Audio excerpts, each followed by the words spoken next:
एक central pollution control board की report है, जिसमें उन्होंने कहा है कि 17 जनवरी के को संगम पर कोलिफॉर्म की मात्रा पर 100 ml 2,500 से कम होनी चाहिए। इस पे उन्होंने लिखा है कि 780, संगम के बाद वाराणसी की ओर जाने वाले घाट पर 280 और यमुना के पुराने ब्रिज के पास यह 760 के आसपास इन्होंने इसका आंकड़े जारी किए हैं। फीकल कोलिफॉर्म की मात्रा, ये फीकल कोलिफॉर्म की मात्रा 2,500 100 ml के अंदर ये देखी जाती है। 3 प्रकार की चीजें जल की शुद्धता के मानक बनते हैं, एक बीओडी, दूसरा डीओ और तीसरा फीकल कोलिफॉर्म।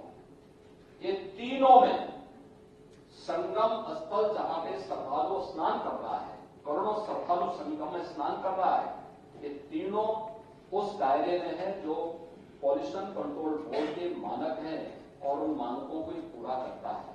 आप लोग कुछ भी बोल सकते हैं, कुछ भी कर सकते हैं, कुछ भी अपने तरीके से उसको प्रस्तुत कर सकते हैं, क्योंकि आप लोगों ने तो प्रयागराज महाकुंभ को बदनाम करने के लिए कोई भी ऐसा दुष्प्रचार नहीं छोड़ा जो मैं किया। किस तरीके के वक्तव्य दे रहे आपने देखा होगा प्रयागराज के बारे में।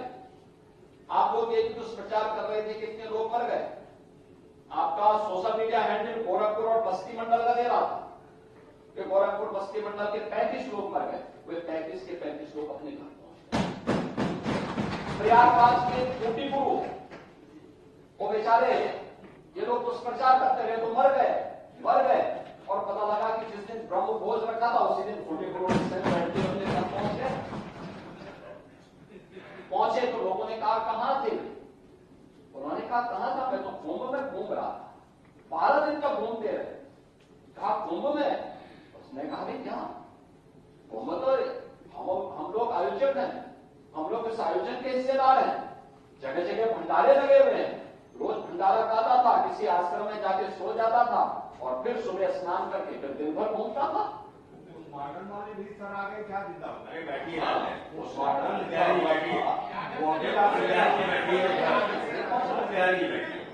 हमने स्पष्ट कहा है प्रयागराज का मेडिकल कॉलेज वो पूरे प्रयागराज जनपद का है। प्रयागराज में कुंभ क्षेत्र एक अस्थायी जनपद बनाया गया है और प्रयागराज जनपद अलग है। पूरी कमिश्नरी का प्रमुख मेडिकल कॉलेज है। कोई भी एक्सीडेंट होगा, कोई भी बीमार होगा, कोई भी व्यक्ति किसी अन्य नेचुरल डेथ के कारण जाएगा तो वो सारी डेड बॉडी आपके मेडिकल कॉलेज में पहुंचेगी।